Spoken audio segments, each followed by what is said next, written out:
வானத்தை பார்த்து மழை பொழியம்பா மழை பொழியும், பூமியை பார்த்து முளையம்பா முளைக்கும். ஒரு வாலிபனை ரெண்டா வெட்டி திரும்ப உயிர் கொடுப்பான். நம்பியவர்களுக்கு செல்வம் பெருகும், நம்பாதவர்களுக்கு வறுமை வரும். நம்பியவர்களுடைய கால்நடைகள் செழிக்கும், நம்பாதவர்களுடைய கால்நடைகள் மெலியும். இவ்வளவு பெரிய அற்புதத்தை அந்த தஜ்ஜால் செய்யறானே. இந்த இடத்துல வந்து இந்த வானத்தை பார்த்துட்டே அட்டாளச்சனைக்கு மழை பொழியண்டா, மழை அட்டாளச்சனையை பார்த்து எல்லையை பிடிச்ச அப்படியே ஊத்தும். இந்த வளவுல ஒட்டுமில்ல வாப்பா கத்தரி கண்டு வாண்டா, கத்தரி கண்டு வரும். இப்ப இருக்கிற லெவலுக்கு நம்முடைய முஸ்லீம்கள் அப்ப இருந்தா தஜ்ஜால் வரக்கொள்ள. இப்ப இந்த கையை நீட்டி பால் எடுத்து தேசிக்காய வெட்டி ரத்தம் எடுத்தோன்னே அப்படியே போய் குப்பரக்கா உழுவுறாங்களே அசரத்துல விட்ட. இதே லெவலுக்கு தஜ்ஜால் வரக்கொள்ள இருந்தா நம்முடைய ஆக்கள் தான் தஜ்ஜால கழுத்தை கட்டிக்கிட்டு தொங்குற ஆக்கள் எல்லாம். இந்த இசு மட்டும் ஆக்களால ஒன்றுமே ஆக போறல. ஒரே ஒரு இசு மட்டும் வேலை செய்யுது. என்ன? இரவையில குளற பிள்ளைகள் இருக்குது இல்லையா, இரவையில தூக்கம் இல்லாம அடம் பிடிக்கும் பிள்ளைகள். ஒரு 6 மாசம் 1 வருஷம் 2 வருஷத்து பிள்ளைகள் இருக்குது இல்லையா, பிங்கான்ல கரைச்சி குடிப்பாங்க, படுத்துடும். இரவையில குளராது. அசருக்கு பிறகு இசுமை கொடுக்க சொல்லுவாங்க, பிள்ளை படுத்துடும். அடுத்த நாள் அசருக்கு பிறகு உண்டம்பாங்க, 7 இசும் கொடுப்பான். அதோட சரி பிள்ளை இரவையில படுக்க தொடங்கிடும். இந்த ஆனா இந்த இசுமுட ரகசியம் என்ன தெரியுமா? அரிசி எடுத்து வறுத்து கறியாகிற போது தண்ணியை ஊத்தி கடைஞ்சா அது அரிசி மையி. ஆனா சின்ன பிள்ளைக்கு இசுமுழுகிற அரிசியை வறுக்கிற நேரம் ஒரு கட்டு கஞ்சாவை போட்டு வறுத்து அதை வேற டப்பாவில் எடுத்து வச்சு அதை தொட்டு எழுதி கொடுப்பான். பிள்ளை நிஷான்ல படுத்துக்கிட்டீங்க, ஏமாத்திட்டீங்க. பிள்ளைய கொண்டாய் கொடுத்து கொஞ்சம் கஞ்சா கொடுங்க மௌலவியங்க, நம்ம வேற ஒன்றும் இல்லை. இந்த கூலிசாத்திரம் சொல்றவனுக்கு மறைமவன ஞானம் இருக்கான்னு கேட்டா இல்ல. இப்ப நமக்கு தெரியுது. நடந்த சுனாமியை பத்தி ஒருத்தனும் பாய் துறக்கல. மறைமுகமான ஞானம் இல்ல. ராஜீவ் காந்திக்கு ஒரு சிரேஷ்ட சாஸ்திரி இருக்கிறார். ராஜீவ் காந்தி கொல்லப்படுற செய்தியை அவர் கடைசி வரைக்கும் செல்லலண்டா என்ன அர்த்தம்? இல்லன்னு அர்த்தம். சொல்ல முடியாது. என்ன நினைச்சிட்டீங்க சாஸ்திரத்துல? நேரடி என்னமா செல்வனா 6 கலவரத்தை செல்லுங்க மௌலவி. என்ன பிரச்சனை என்னமோ தெரிஞ்ச மாதிரி. களம் எடுத்தவனை பிடிக்கிற சாத்திரம் உனக்கு தெரியுமெண்டா போலீஸ்ல வேலை எடுத்தாரம்பாடா, தெரிஞ்ச மாதிரி அவர் அது சொன்ன பிரச்சனை அப்படின்றார். இல்ல மௌலவி சொல்லுங்க மௌலவி, அது சின்ன பிரச்சனை, நாங்க பிரச்சனை எடுக்க மாட்டோம், சத்தியமா பிரச்சனை எடுக்க மாட்டேன் சொல்லுங்கம்மா. இவ எப்படி ஆள் சொல்லுவான் தெரியுமா? பிரச்சனை எடுக்க மாட்டேங்களே, இல்ல எடுக்க மாட்டோம். எந்த பேரை கொடுக்கப்படா, இல்ல கொடுக்க மாட்டோம், நீங்க நினைக்கிற ஆள் தான்பா. வரலாறு பின்னணியிலிருந்து இந்த பலஸ்தீனத்தை நாம் பார்க்கலாம்னு நினைக்கிறேன். யாரை பின்பற்றான்? யூத கிறிஸ்தவர்களை பின்பற்றி. மஸ்ஜிதுல் அக்ஸா வெற்றி கொள்ளப்படும் என்றால் அது எப்படி? மூட நம்பிக்கைக்குள்ள வருவோம். மூட நம்பிக்கையை பொறுத்த வரைக்கும் இன்றைக்கு மக்கள் மக்களை எந்த அளவுக்கு நம்பிட்டு இருக்கிறாங்கன்னு சொன்னா, எந்த கடையை போனாலும் போத்தல், கடை வழிய போத்தல், வீடு வழிய போத்தல். நாவலப்பட்டியில ஒரு பள்ளிக்கு போத்தலை கட்டி காவ போட்டிய. நாவலப்பட்டியில ஒரு பள்ளிக்கு போறேன், அந்த பள்ளியில இசிம் போத்தலிக்கு என்னன்னா பள்ளிக்கு காவலாம், அல்லாட பள்ளியையும் காவ காக்கா போத்தலை கட்டி. அப்ப ரசூலுல்லாஹ் சொன்னாங்க மன் தஅல்லக தமீமத்தன் ஃபக்கத் அஷ்ரகன்னு சொல்லி, எதை கட்டி தொங்க விட்டா அல்லாஹ் இணை வைத்துக் கொண்டான்னு சொன்னாங்க. யாரு தாயத்தை கட்டி தொங்க விடுறானோ, தமீமாவை கட்டி தொங்க விடுறான், இணை வச்சுட்டாங்க. இவன் என்ன சொல்லலாம் தெரியுமா? குர்வானை கட்டலாம். நான் கேட்கிறேன், குர்வானை கட்டிக்கு பாத்ரூம் போகலாமா? இல்ல மூடித்தானே இருக்கு, அப்போ ஒரு ஷூகேஷ் பட்டிக்க குர்வானை வச்சு பாத்ரூமுக்கு வைக்கலாமா? அப்ப பதில் வராது. குர்வானை கட்டி தொங்க விடுறதுக்கு அனுப்பப்படல, அதை படிச்சு ஓதி வழங்கி அமல் செய்யறது தான் சஹாபாக்கள் வந்தாங்க, அதான் செஞ்சாங்க. ஒவ்வொரு குர்ஆன் வசனம் வந்தா அதை அமல் செய்யாம அடுத்த குர்ஆன் வசனம் போக மாட்டேன் இப்னு அப்பாஸ் ரலியல்லாஹு அறிவிக்காங்க. இங்க என்ன நடக்குது தெரியுமா? சூரத்துல் அஹ்ஸாப பச்சை பேனையால எழுதி டப்பாவில் அடைச்சு வச்சா கல்யாணமான பெண்களுக்கு மாப்பிள்ளை தேடி வரும் எழுதி கொடுத்தான்.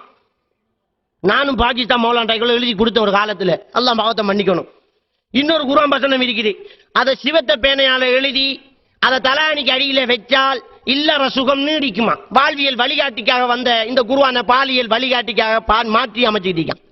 இந்த குர்ஆனை வச்சு இசிமசிமாக்கள் எழுதி அப்படியே பிரேம் பண்ணி சாம்பிராணிக்கு வச்ச கொளுத்தி வச்சிருக்கான். அப்ப அவருக்கு தொழுகை இல்ல, அவர்கிட்ட திக்ர் இல்ல, காலமான திக்ர் இல்ல. அந்த பிரேம் பண்ணது இருக்குது இல்லையா, அந்த பிரேம் பண்ணதெல்லாம் மொத்த நம்பிக்கை. இதை வித்து வருவான் ஒருத்தன் ரோட்டுல, வேர்வையை சிந்திக்கிட்டு வெயில்ல அலைஞ்சுக்கிட்டு பஸ்ஸா ஏறி இறங்கி கடையா தெருவா வந்து 100 ரூபா தான் முதலாளி ஒரு இசிமு கொளுத்தி வைங்க பறக்கத்தான வியாபாரம் பெறும் என்று வெயில லோண்டு அலைறான். இந்த முதலாளி மாதிரி வேண்டி கொள்வான். அந்த முதலாளி திருப்பி கேட்கணும், 100 ரூபா தானே இந்த இசுமு, கொழி வச்சா எங்களுக்கு லட்சக்கணக்கில் பெருகுமே, உண்ட நீங்க கொழி வச்ச ஒரு கஜாங்கொட்டை வியாபாரத்தை பண்ண வேண்டியதானே, நீங்க லட்சாதிபதி ஆகணே. 40 வருஷமா இசும்பித்துக்கிட்டு இருக்கிறாரு. இன்னும் அந்த சோழியலும் அந்த பேக்கும் அந்த வேர்வையும் தான். அப்ப அவன் சிந்திக்கிறான் இல்ல, எந்த அளவுக்கு இந்த நிலை இருக்குதுன்னு பாருங்க. ஆக இந்த இசு மசுமாக்களால ஒன்றுமே ஆக போறல. ஒரே ஒரு இசு மட்டும் வேலை செய்யுது. என்ன இசு தெரியுமா? இரவையில குளற பிள்ளைகள் இருக்குது இல்லையா, இரவையில தூக்கம் இல்லாம அடம் பிடிக்கும் பிள்ளைகள், ஒரு 6 மாசம் 1 வருஷம் 2 வருஷத்து பிள்ளைகள் இருக்குது இல்லையா, அந்த பிள்ளைகளுக்கு இசுமலின அரிசி மையால பிங்கான்ல கரைச்சி குடிப்பாங்க, படுத்துடும். இரவையில குளராது. அசருக்கு பிறகு இசுமை கொடுக்க சொல்லுவாங்க, பிள்ளை படுத்துடும். அடுத்த நாள் அசருக்கு பிறகு உண்டம்பாங்க, 7 இசும் கொடுப்பான். அதோட சரி பிள்ளை இரவையில படுக்க தொடங்கிடும். இந்த இசுமை தவிர மற்ற இசுமெல்லாம் நம்பிக்கையில குணமடையுது. ஆனா இந்த இசுமோட ரகசியம் என்ன தெரியுமா? அரிசி எடுத்து வறுத்து கறியாகிற போது தண்ணியை ஊத்தி கடைஞ்சா அது அரிசி மையி. ஆனா சின்ன பிள்ளைக்கு இசுமிழுகிற அரிசியை வறுக்கிற நேரம் ஒரு கட்டு கஞ்சாவை போட்டு வறுத்து அதை வேற டப்பாவில் எடுத்து வச்சு அதை தொட்டு எழுதி கொடுப்பான். பிள்ளை நிஷான்ல படுத்துக்கிட்டீங்க, ஏமாத்திட்டீங்க. பிள்ளைய கொண்ட கொடுத்து கொஞ்சம் கஞ்சா கொடுங்க மௌலவி, எங்க நம்ம வேற ஒன்றும் இல்லை, ஏமாத்திட்டீங்க. அப்ப நான் கேட்கிறேன், அரிசி மை ஒரு துணிக்கா? அந்த அரிசி மை எடுத்து என்னமாச்சும் அரப்பால எழுதி போட்டு கரைச்சா அதுல ஒரு கெமிக்கல் சேஞ்ச் ஏற்பட்டுருமா? எனக்கு ஹாஸ்பிட்டல் இழுத்து மூடு. முஸ்லீம்கள் ஒத்தரும் ஹாஸ்பிட்டல் போக தேவையில்லையே. அப்ப என்னத்துக்கு அறிவியல் உண்டு? அல்லாஹ் குர்ஆன்ல என்னத்துக்கு சிந்திச்சுப்பார், ஆராய்ச்சி செஞ்சுப்பார், யோசிச்சுப்பாரு. அவலாயத்தை தப்பருன குர்ஆன் இதெல்லாம் என்னத்துக்கு சொல்றான்ல? இவன் என்ன காட்டுற மார்க்கம் இல்லையா? அந்த துவா கூடும் இசுமாசுமாவும் எல்லாரையும் பேன அலைய விடுற மார்க்கம் இது. ஒருத்தர் ஒன்று ரிமோட்டு கண்ட்ரோல் எல்லாம் தேவையில்லை. ரிமோட்டு கண்ட்ரோல் எல்லாம் கண்டுபிடிக்காடி இந்த அதரத்து இசுமலி நசிப்பாராக்கி டிவிக்கு இசுமாக்கு தகட்டில் எழுதி அதை நசிச்சு டிவியை ஓட்டுவார் வேறு விட்டா. ஆக எந்த அளவுக்கு மூட நம்பிக்கையில நம்முடைய சமூகம் பின்னுக்கு போயிருக்குதுன்ற பாருங்க. அதே மாதிரி இந்த குறி சாத்திரம், இந்த குறி சாத்திரத்தை பொறுத்த வரைக்கும் நாயகம் பெருமான ஸல்லல்லாஹு அலைஹி வஸல்லம் சொன்னாங்க, மன் தஅல்லக தமீமத்தன் ஃபகத் அஷ்ரக, மன் அத்தா காஹினன் வ அர்ராஃபன் வ ஸத்தக பிமா யகூல் ஃபகத் கஃபர பிமா உன்ஸில அலா முஹம்மத். யாரெல்லாம் குறிகாரன் சாத்திரக்காரனிடம் போய் அவன் சொல்வதை உண்மை என்று நம்புகின்றார்களோ அவன் குர்ஆனை நிராகரித்து விட்டான். ரசூலுல்லாஹி ஸல்லல்லாஹு அலைஹி வஸல்லம் அவங்க சொல்லி காட்டுறாங்க.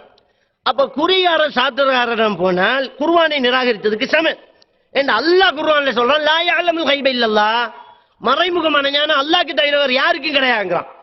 ஆனா இவன் என்னதுன்னா போய் குறி சாத்திரம் பார்க்க. இந்த குறி சாத்திரம் சொல்றவனுக்கு மறைமுகமான ஞானம் இருக்கான்னு கேட்டா இல்லைங்கிறது இப்ப நமக்கு தெரியுது. நடந்த சுனாமியை பத்தி ஒருத்தனும் பாய் துறக்கல. இந்த குறி சாத்திரம் பார்க்கறவனும் சேர்ந்துதான் போனேன், அவனும் சேர்ந்துதான் கூப்பனுக்கு லைன்ல நின்ற. அப்ப மறைமுகமான ஞானம் இல்ல. ராஜீவ் காந்திக்கு ஒரு சிரேஷ்ட சாஸ்திரி இருக்கிறார். அந்த இந்துக்கள் இடத்துல வந்து அந்நிய மதத்தில் இருக்கிறவர்களுக்கு குடும்பத்துக்கு சொல்லி ஒரு சாஸ்திரியை வச்சுக்குவாங்க. இந்த குறி சாத்திரம் சொல்றவர ஜோசியர்னு சொல்லுவாங்க. அவங்க இந்த ஜோசியர் ஒவ்வொரு குடும்பத்துக்கு ஒரு ஜோசியர் இருக்கு. இந்தியாவில் குடும்பத்துக்கு டாக்டர், குடும்பத்துக்கு ஜோசியர் இருக்கு. ராஜீவ் காந்தி கொல்லப்படுற செய்தியை அவர் கடைசி வரைக்கும் சொல்லலண்டா என்ன அர்த்தம்? இல்லன்னு அர்த்தம், சொல்ல முடியாது. ஆனா நம்ம ரோட்ல வர என்ன செய்வான் தெரியுமா? பறந்து வர வண்ணாரை குந்துறதுக்கு இடம் உண்டு, உங்களுக்கு குந்துறதுக்கு இடம் இல்லை. சாஸ்திரம் பார்க்கறான், சாஸ்திரம் பா இவன் குத்திடுவான், 10 ரூபா காசை தூக்கி வச்சிருவான். எல்லாருக்கும் கொமனான ஒரு சாஸ்திரத்தை சொல்லி விட்டுருவான். எல்லாருக்கும் கொமனான சாஸ்திரம் என்ன தெரியுமா? நீங்க எல்லாருக்கும் நல்லா உதவி செய்வீங்க, உங்களுக்கு உதவி செய்ய யாரும் இல்லம்பா. எல்லாருக்கும் சும்மா அச்சோட்டி விட்ட மாதிரி இருக்கும். சரிதான்டா, எல்லாருக்கும் நாம உதவி செய்ய, நமக்கு ஒரு 50 ரூபா கடனுக்கு ஒத்துழைட்டையும் கேட்டுக்கொண்டான்னு நினைப்போம். நம்ம எல்லாருக்கும் வந்த பிரச்சனை இப்படி காமன் பிரச்சனையில தொடங்கி டபுள் மீனிங்ல சாத்திரம் சொல்லுவான். ஒரு ஆள் கார் சாவியை காணத்தை போட்டு சாத்திரம் பார்க்க போய்க்க. என்ன சொன்னா தெரியுமா? சதுரப்பட்ட இடத்தில் கிடக்கிறது, தேடினால் கிடைக்கும், 3 நாளைக்குள் கிடைக்கும். என்ன தேடாம வாக்கிய வந்து விழுமா? 3 நாளைக்கு மேல யாராவது காரை பார்க் பண்ணிட்டு துறப்புக்கு டோச்சு அடிச்சுக்கு நிப்பானா? 3 நாளைக்குள் கிடைக்கும், தேடினால் கிடைக்கும், சதுரப்பட்ட இடத்தில் கிடக்குது. அவர் சொல்றாரு, மௌலவி சாத்திரம்டா சாத்திரம் சதுரப்பட்ட இடத்துல கிடந்துச்சு. எங்க கிடந்தானே? காருக்குள்ளையா? கார் சதுரமா? சதுரப்பட்ட இடம் டபுள் மீங்க. பொக்கெட்ல கிடந்தாலும் சதுரம், காருக்குள்ள கிடந்தாலும் சதுரம், வீட்டுக்கு கிடந்தாலும் சதுரம், ரூம் சதுரம், காணிக்குள்ள கிடந்தா வளவு சதுரம், தப்பி தவறி கிணத்துக்கு கிடந்தா கிணறு இருக்கிற காணி சதுரம், தப்பி தவறி பானைக்கு கிடந்தா பானை இருக்கிற குஷினி சதுரம், டபுள் மீனிங் இது. இதை போய் ஒரு சாத்திரம் சொல்லி இந்த சாத்திரத்தை செஞ்சுக்கிட்டு இந்த சமூகம் அலைஞ்சுக்கிட்டு இருக்குது. தொலைச்சத்தோட சேர்த்து அதுக்கிட்ட போறது. இந்த சாஸ்திரம் சொல்லக்கூடியவர்களிடத்துல ஒரு திறமை இருக்குது. உங்களுக்கு தெரியுமோ தெரியும், எங்க வீட்டுல ஒரு நாளைக்கு 100 நம்பர் கொடுத்து சாத்திரம் பார்த்தாரு எங்க வாப்பா. இப்ப விட்டுட்டாரு. 100 நம்பர் ஒரு நாளைக்கு 7 மணிக்குள்ள 100 நம்பர் முடிஞ்சிடும். விளங்கிட்டா? எப்படி சாத்திரம் சொன்னோம்? ஆக்கள முகத்தை பார்த்து சாத்திரம் சொல்லலாம், உங்களோட பதட்டத்தை பார்த்து சாத்திரம் சொல்லலாம், உடுத்துக்கு வந்த உடுப்பை பார்த்து சாத்திரம் சொல்லலாம். பொதுவா நம்மள பொம்பளையில் வீட்டு கொடுக்குற உடுப்பண்டிக்கு, ரோட்டு கொடுக்குற உடுப்பண்டிக்கு, வீட்டு கொடுத்த மாதிரி ஓடி வந்தா உடனடி பிரச்சனை அர்த்தம். அலுமாரிக்க வச்ச சீட்டு காசை காணல அர்த்தம். அப்படியே புடவைய பார்ப்போம். அப்படியே வீட்டு இருந்த ஒயில் சாரி என்ற தொலைத்து விட்டு வந்திருக்கின்றீர்கள். சொல்லி முடிஞ்சோன்னா கிடைக்குமா கிடைக்காதாம்பா? சத்தியமா தான். அப்படி கிடைக்குமா கிடைக்காதான்னு கேட்காம கொஞ்சம் முழிச்சா எங்களுக்கு தெரியும் வேற பிரச்சனை. அப்பவும் நாங்க மீன் வாங்க மாட்டோம். எப்படி விடுவோம் தெரியுமா? தொலைத்து விட்டு வந்திருக்கின்றீர்கள். வாழ்க்கையில் நிம்மதியை சந்தோஷத்தை தொலைத்து விட்டு வந்திருக்கின்றீர்கள். முடிஞ்சு வச்சுக்காத. புருஷனோட சண்டையாண்டா அதுவும் சரி. அப்ப என்ன நினைச்சிட்டீங்க சாத்திரத்துல? நேரடி என்னமா சொல்லுவேன்னா 6 கலவரத்தை செல்லுங்க மௌலவி. என்ன பிரச்சனை என்னமோ தெரிஞ்ச மாதிரி. ஆனா களவெடுத்தவனை பிடிக்கிற சாத்திரம் உனக்கு தெரியுமெண்டா போலீஸ்ல வேலை எடுத்தாரம்பாடா. இந்த என்ட்ரி எழுதுற இடத்துல நம்மள மாத்தையாமாருக்கு கடும் ஃப்ரீடம். அப்படியே உட்கார வச்சுட்டு மௌலவியை மட்டும் அப்படியே உட்கார வச்சு காலுக்கு மேல காலை போட்டு வீசிக்கிட்டு இருப்பேன். என்னவாப்பா காரை காணலையா, சைக்கிளை காணலையாப்பா, பேரை சொல்லு, உம்மாடா பேரை சொல்லு, மௌலவி சொல்லுங்க எங்க எனக்கு போங்க.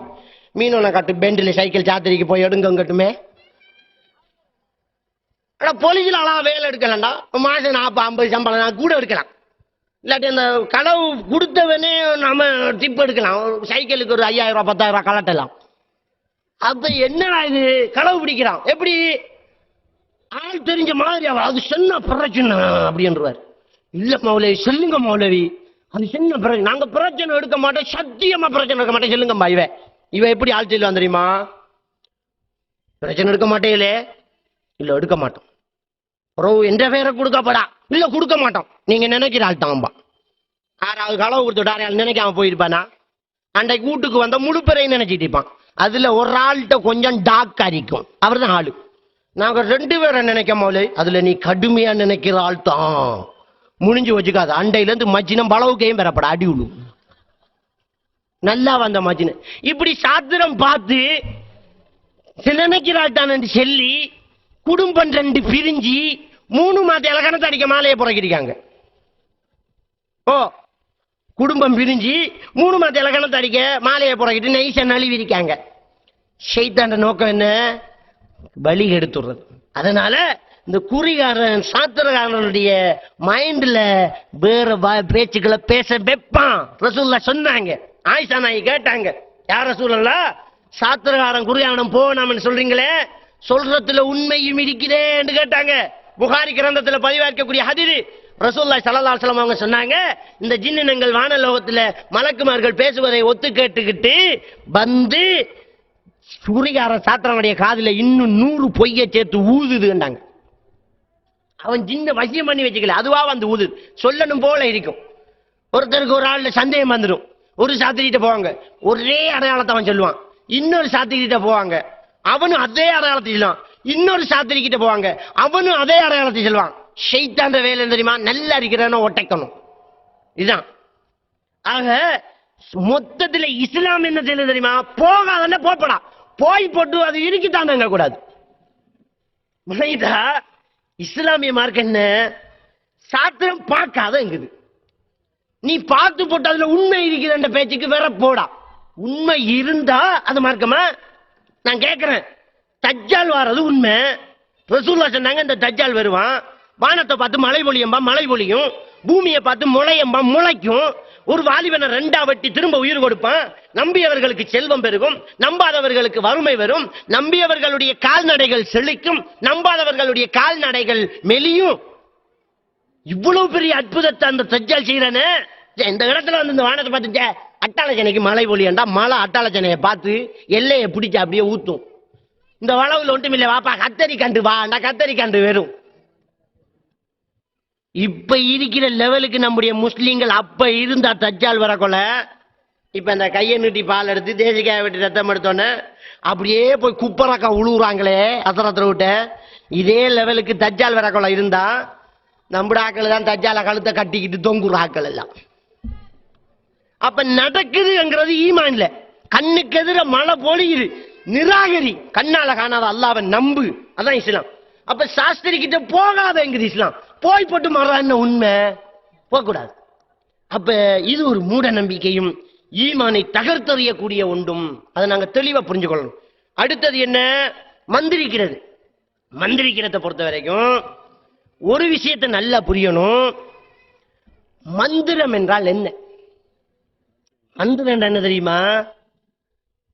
அதனுடைய வரைவிலக்கணம் ஒரு சக்தியிடம் ஒரு தேவையை கேட்டு பெறுவதற்காக அந்த சக்திக்கே உரித்த மொழியில் அவனிடம் கோரிக்கையை கேட்பதற்கு உச்சரிக்கப்படும் வார்த்தைகள் மாந்திரீகம். அப்ப என்ன மந்திரம்டா? பிரார்த்தனை. இதான் மந்திரம். இன்றைக்கு மந்திரம் என்னெல்லாம் ஓதப்படுது தெரியுமா? சுலாம்பரகதம் கசு வர்ணவம்பா. அர்த்தம் அவனுக்கு தெரியுமா? இல்ல. எரியரி திரி திரி அடங்க பிரகாசம் அந்த கட்டு இந்த கட்டு தும்பு காட்டு சொன்னாலும் சொல்லுவான். தெரியுமா அர்த்தம்? அவனுக்கு தெரியாது. தமிழ்ல ஓதுவோம் மந்திரம். இந்த அனுமான் வாசலாத்து வைத்திய முறை இருக்குது. நாங்க 3 முறையும் படிச்சிக்கோம். இந்த பாகிஸ்தான் மௌலானா கிட்ட இருந்தது மலையாள மாந்திரிகம். அதை படிச்சு கரைச்சி 116 இசும மனப்பாடம் பண்ணியிருந்தேன் நான். அது போக என்னுடைய பரம்பரை வாப்பெல்லாம் வைத்தியர்கள் அதெல்லாம் படிச்சு வச்சுக்கேன். இந்த அனுமான் வாசலாத்து வைத்தியத்தில் ஒரு தமிழ் மந்திரம் ஒன்றைக்கு ஓதி காட்டுறேன் பாருங்க. அர்த்தம் உங்களுக்கு விளங்குதான்னு பார்ப்போம். அகத்தை கருத்து புறத்தை விழித்திருந்த உலகத்தினரை தகத்தை திருத்தி சன்மார்க்க சங்கத்தினை வித்துடு என்று என்னை இங்கனம் அனுப்பினனை பெருநாளை அல்வாலா சுவாய்சு. என்ன அர்த்தம் விளங்கிச்சு உங்களுக்கு? ஓதுறாளுக்கும் விளங்குறல்ல, அது வேற விஷயம்.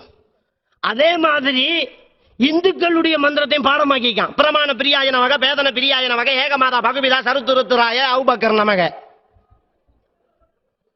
பாடமாக்கி ஓதுறான். இஸ்லாத்தை பொறுத்த வரைக்கும் மந்திரம் என்று என்ன வந்திருக்கு தெரியுமா? குல்லு அல்லாஹு அஹது எல்லாருக்கும் பாடம். குல்லாதுரபில் ஃபலக், குல்லு அல்லாஹு அஹது, குல்லாதுரபில் ஃபலக், குல்லாதுரபின் நாஸ் எல்லாருக்கும் பாடம். குழந்தை பிள்ளைக்கும் பாடம். இந்த சூரத்துல் பக்ரா மந்திரம் இல்ல, சூரத்து நாச ஓதச்சரு, சூரத்து நிஷாவை ஓதச்சல்லு. இந்த 3 தான். அதுபோக துஆக்களை ரசூலுல்லாஹ் சொல்லி தந்தாங்க. அல்லாஹும்ம ரப்பனா சதிஹிபில் பல்ஷ வஷ்ஃபி அந்த ஷாஃபி லா ஷிஃபா இல்லா ஷிஃபாவுக ஷிஃபான் லா யுகாதிர் ஸகமா ஓதச்சனாங்க. பிஸ்மில்லா பிஸ்மில்லா 3 தரம். அஸ்ஸலுல்லாஹல் அலீம் ரப்ப அர்ஷில் அலீம் யஷ்ஃபீக 7 தரம் ஓதச்சனாங்க. அஊது பி கலிமாத்தில்லாஹி தாம்மாத்தி மின் ஷர்ரி மா ஹலக் 3 தடவை காலையில மாலையில ஓதச்சனாங்க. பிஸ்மில்லாஹில்லதி லா யதுர்ரு மஅ இஸ்மிஹி ஷையுன் ஃபில் அர்தி வலா ஃபிஸ் ஸமாஇ வஹுவ ஸமீஉல் அலீம் ஓதச்சனாங்க.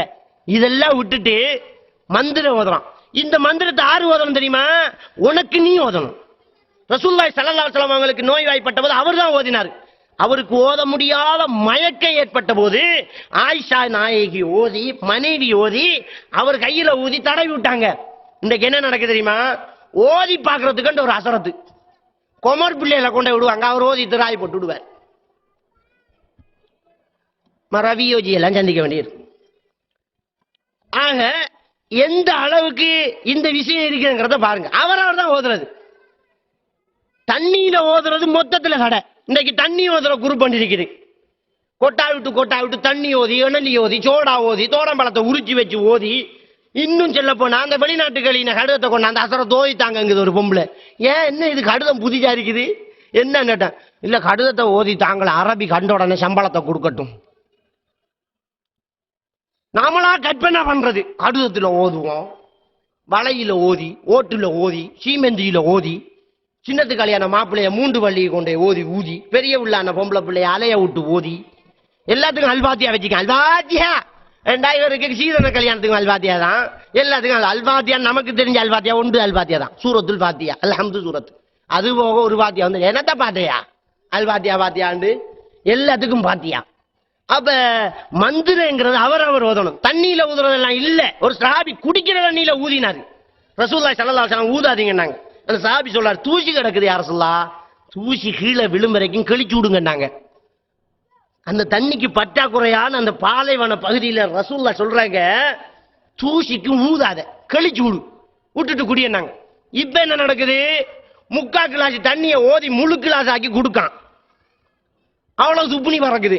இத போய் நீயும் குடி, கைய கழுவு, முகத்தை கழுவு, உம்மாக்கும் குடு, பாப்பாவுக்கு குடு, தங்கச்சி குடு, தம்பியை குடு, வீட்டுல இருக்கிற 9 பேருக்கு இந்த கிருமியை பரப்பி வளவெல்லாம் தொளிச்சு வாசல் எல்லாம் கிருமியை பரப்பு. தண்ணி ஓதுறோம், இணலி ஓதுறோம், சோடா வரும். அப்படி ஒன்று இல்லை. சில இடத்துல இந்த தங்கில்மார் வார பெரிய சேகமார் தங்கில்மார் அந்த இறக்குமதி வார. நான் போன மாசம் காலிக்கு ஒரு தங்கில் வந்தார். ஆசீர்வாதம் செய்ய போன பொம்பளோட சோளை பிடிச்சிருந்து அவனை அடிச்சு விரட்டி விட்டான். நான் அன்றைக்கு ஜும்மாக்கு அங்க நிற்கேன். இந்த தங்கில்மார கூட்டிக்கு வந்து தண்ணி ஓத கொடுக்கறதும் ஓதல் ஏறாத பிள்ளைய கொண்ட விடுறேன். இந்த பிள்ளைக்கு ஓதல் ஏறுதில்லை, நாக்கு திருத்தம் இல்லை. இதுக்கு கொஞ்சம் என்னையாலும் செய்யுங்க. அந்த தங்கில் பிள்ளைய கூப்பிட்டுச்சோப்பா ஆவண்ணு பிள்ளை ஆவங்கும் வாக்குள்ள துப்பி விட்டுருவான். இவர் இந்த பிள்ளோட வாக்குள்ள பறக்கத்தான துப்புனி வைத்தாண்டா. பிள்ளை ஓதி முடிச்சிரு 1 மாசத்துல ஒரு சுச்சுவே. ஏன் ஓதி முடிச்ச தெரியுமா? இதுவரைக்கும் வேலைக்குள்ள குருவான சரிப்பட்டு மாமிட்ட போன பிள்ளை இனி ஒழுங்கா போகும். ஏன் இன்றைக்கும் பாடம் கொடுக்காட்டி வாப்பா திரும்ப அந்த அசரத்திட்ட கூட்டிக்கொண்ட விட அந்த அசரத்து வாக்கிய துப்ப ஏன் இந்த வம்பு 2 வட்டம் ஓதுது பிள்ளை. அப்ப வாக்கிய துப்புறதும் தண்ணியில ஊதுறது எவ்வளவு அனாச்சாரத்தை செஞ்சுக்கிட்டு இந்த கலாச்சாரத்தை பாழாக்கிட்டு இருக்காங்கிறத பாருங்க. இதை நாங்க பிரச்சாரம் பண்ணினா வெடிக்கும். வெடிச்சுக்கிட்டு தொழிலுக்கு ஆபத்து. பொக்கோட்டு நிரப்பொண்ணா அதான் ஆபத்து.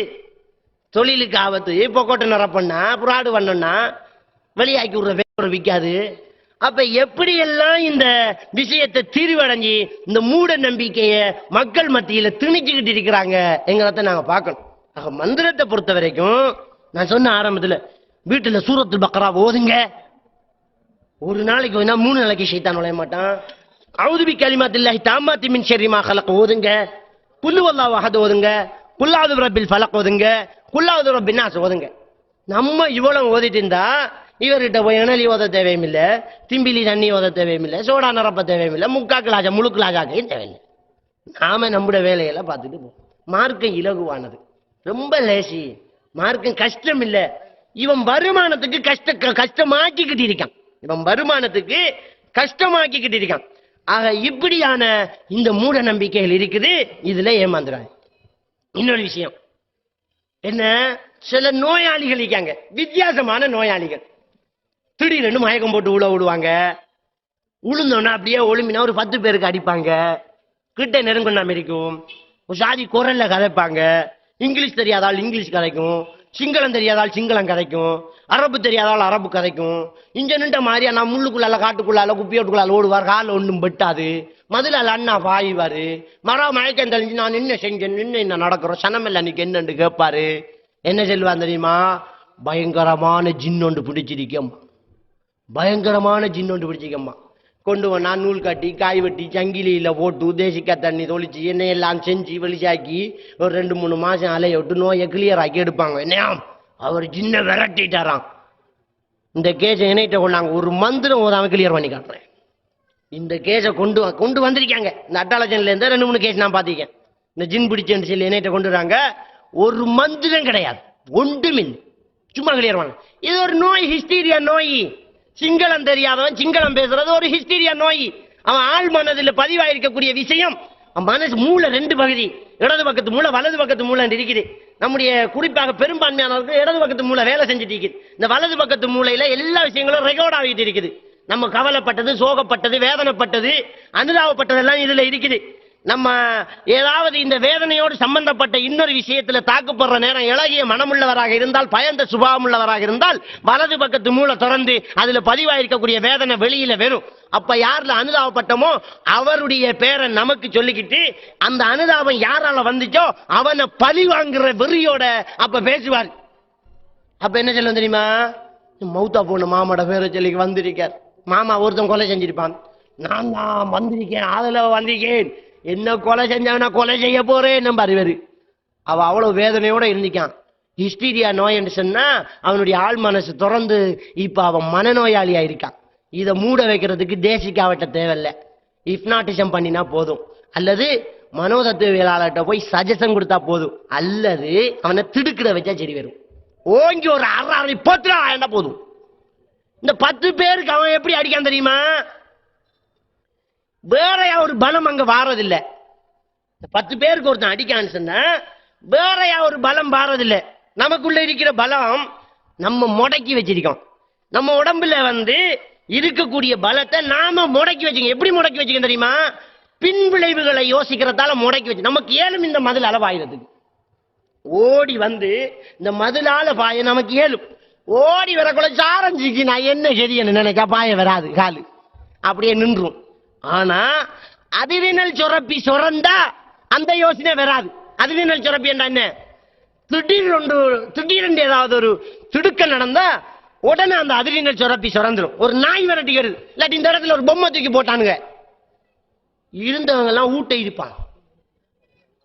நாம எப்படிடா வந்து அந்த மதுளால தாண்டா பாஞ்சி வந்திருக்கோம். சரியா எப்படி பாஞ்சவனு ஒரு முள்ளும் குத்திருக்காது, ஒரு குப்பியோடும் பட்டிருக்காது. இப்ப இவரை கூட்டிக்க அந்த நாளைக்கு நேத்து எதால தம்பி ஓடினேன், இந்த மதுளால பாஞ்சுக்கு நான் ஓடிட்டேன். இப்ப கொஞ்சம் பாஞ்சு காட்டுங்க. நேத்து சாரனோட பாஞ்சையில இப்ப ரன்னி சோட்ச போட்டு பாங்க பாப்போம். ஏலா அப்ப பின்விளைவுகளை யோசிக்கிறதால நம்முடைய பலத்தை அடக்கி வச்சுக்கோ. இந்த 10 பேருக்கு அடிக்கிறவன் எப்படி இருக்கான்னு தெரியுமா? அந்த மனநோயாளிக்கு பின்விளைவுகளை பத்தி யோசனை இல்லை. அவன் அட்டி சுட்டா அந்த 10 பேரும் கொஞ்சம் விழுந்துருவான். ஆனா ஒருத்தன் அவனை பிடிக்கலாம். இந்த 10 பேர் ஏன் விழுவுறான் தெரியுமா? இந்த 10 பேர் என்ன நினைக்கிறது தெரியுமா? எனக்கு ஜின் பிடிச்சிட்டு பொம்பளை பிள்ளைகள் நிக்காங்க, நம்மள பிடிக்க சொல்லிட்டாங்க, பிடிக்காம ஓடையும் பொண்ணா 9 பேரும் பிடிக்கட்டு நாம ஒரு ஆளை பிடிப்போம்ண்டு லேசா அப்படி பிடிக்கிற எப்படி தெரியுமா? ஆவு ஒண்டா ஓடுறது கடவுளை பார்த்துக்கு தான் பிடிக்கிறேன். அவன் அப்படி ஒண்டா 9 பேரும் ஓடிக்கான். 9 பேரும் அப்படித்தான் நினைச்சிட்டு பிடிச்சிக்கான். இந்த அரசண்ட முட்டிக்க பால் ஊத்தின மாதிரி அரசன் பால் கொண்டாந்து ஊத்த சொன்னானா, எல்லாரும் பால் ஊத்துட்டு நாம தண்ணியை ஊத்துவோண்டு முத்து பெரும் தாப்பா தண்ணியை கொண்டு ஊத்துட்டான். அது மாதிரி இந்த 10 பேரும் மேதுவா தான் பிடிச்சேன். என்கிட்ட கொண்டு வந்தாங்க ஒரு ஆளை, இழுக்கு சின்ன பக்கம் ஒரு ஆளுக்கு ஜின் பிடிச்சாம ஒரு 7-8 பேர் சேர்ந்து பிடிச்சிக்கிட்டு அடிச்சுக்கிட்டு வராங்க. எல்லாம் மேலோட ஒத்துக்கையெல்லாம் பிடிச்சேன். எங்க போய் பலம் எங்க போயிச்சு அந்த பலம்? நம்ம தைரியம் அப்படி ஏட்டா இதுதான் இருந்துருவான். அவன் அந்த ஜின் பிடிச்சுக்கிட்டு கத்துவான், நான் நாலு வந்திருக்கேன்பான். அவனுக்கு மேல ஒரு சத்தத்தை போட்டு உட்காரா அப்படின்னா இருந்துருவான். மனநோய், பயப்படாதீங்க. அப்படி எல்லாம் ஜின்னு மனுஷனுக்குள்ள பூந்துக்கிட்டு அப்படி மனுஷனுக்குள்ள ஜின் பூரலமண்டா ஷைத்தான் தானே ஜின்னு. இந்த ஷைத்தான் மனுஷனுக்குள்ள பூந்துக்கிட்டு அவன் குரல்ல பேசலாம் என்றால் நல்லா கவனிச்சு கொள்ளுங்க. ஷைத்தான நோக்கம் என்ன? மனுஷனை வழி எடுக்கிறது. மனுஷனை வழி எடுக்கிறானே ஷைத்தான நோக்கம். இப்ப நான் ஜும்மாக்கு மிம்பர்ல ஏறி நிக்கேன், மாத்தியும் பாங்க வருகிறார், மிம்பரை விட்டு ஒழும்போக்கல எனக்குள்ள ஜின் வந்து பூந்துட்டு, உங்களுக்கு என்ன தெரியும்? பூந்துட்டு இப்ப நான் பேச போறேன். மேலான பெரியோர்களே சவர்களே, தாராளமாக விபச்சாரம் பண்ணுங்க. ஜின் தானே பேசுது, செய்யலாமே செஞ்சிடலாமா? அந்த அதிகாரம் ஜின்னுக்கு இல்ல. அவன் மனசுல ஊசலாட்டத்தை ஏற்படுத்தி தான் வழி கெடுக்கலாம். ஒரு பாவத்தில் ஆசை ஊட்டித்தான் வழி கெடுக்கலாம். அட இந்த ஊர்ல பிரபல்யமா ஒரு அசரத்திற்கு அட்டாலஜனைக்கு ஒரு அசரத்து இருக்காரு. அவர் சின்ன நம்புறதுதான் இந்த சமூகத்துல திட்டம் வச்சுக்கொள்ளுங்க. நல்ல ஒரு அசரத்து இருக்காரு, பெரிய அசரத்து. அவர் சின்ன மார்க்கம், அவர் அறாமண்ட அறாம், அலாலண்ட அலால். அவர் சும்மா உலகம், அவருக்குள்ள ஜின் போய் அது ஈடு வைக்கலாம், பிரச்சனை இல்லை, ஈடு வைக்கலாம், வட்டி இல்லை என்று சொன்னா என்ன கெதி? அப்படி செய்யலாமா? இதுல வழங்குது இல்லையா அவங்களுக்கு? அப்படி எல்லாம் வர முடியாது. ஏமாத்திட்டான். இதை ஒத்துக்கொள்ள மாட்டான். இந்த கபூர் புனர்வாழ்வு புனரமைப்பு இருக்கிற ஒத்துக்கொள்ள மாட்டான். ஏன் ஒத்துக்கொள்ள மாட்டா தெரியுமா? இதை ஒத்துக்கிட்டாங்க, வருமானம் ஒன்றும் இல்லை, திரும்ப கடை வைக்க வேண்டியதுதான். வழங்கிட்டா. ஆக இந்த விஷயத்துல நீங்க ஏமாந்து போகாதீங்கன்னு சொல்லி விடை பெற்றுக் கொள்கின்றேன். வாஹ்ரதாவானா அனில் அல்ஹம்துலில்லாஹி ரப்பில் ஆலமீன். எனக்கு அடுத்ததாகவும் பேச்சுக்கள் இருப்பதனால் சுருக்கிக் கொள்கின்றேன். ஏதாவது வரலாறு பின்னணியிலிருந்து இந்த பலஸ்தீனத்தை நாம் பார்க்கலாம்னு நினைக்கிறேன். யாரை பின்பற்றான்? யூத கிறிஸ்தவர்களை பின்பற்றி மஸ்ஜிதுல் அக்ஸா வெற்றி கொள்ளப்படும் என்றால் அது எப்படி?